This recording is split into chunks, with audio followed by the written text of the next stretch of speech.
उहाँले चाहिँ नि एकचोटि अझ पनि तिमीहरूकै सरकार बन्छ बाबु, फेरि पनि मेरो छोरा नै प्रधानमन्त्री बन्छ भन्नुहुन्थ्यो है। अब अहिलेको चुनावी परिणाम हेर्दाखेरि त्यस्तो देखिँदैन होइन।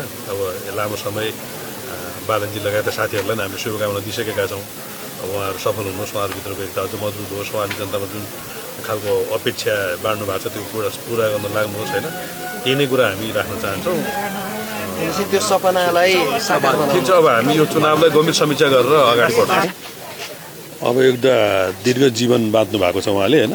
उहाँको चाहिँ एउटा धार्मिक र आध्यात्मिक व्यक्ति पनि हो, ज्योतिष पनि हो।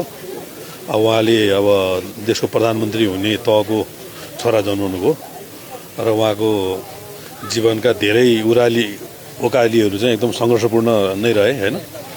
र उहाँलाई चाहिँ यो निर्वाचनको बेलादेखि नै बिरामी हुनुहुन्थ्यो। यहीँ गट्ठाघरमा उहाँ भाइको घरमा बस्नुहुन्थ्यो र उहाँ बिरामी भइसके पछाडि नेपाल कोरिया मैत्री अस्पताल, अहिले चाहिँ भक्तपुरको यो उत्कृष्ट अस्पताल मध्येमै पर्छ, गभर्मेन्ट लेभलबाट सञ्चालित यो मध्यपुर थिमी नगरपालिकाले यसको व्यवस्थापनको जिम्मा ल्याएको छ। यहाँ उहाँको उपचारमा भर्ना गरिएको थियो। आज बिहान 4 बजी चाहिँ उहाँको मृत्यु भयो।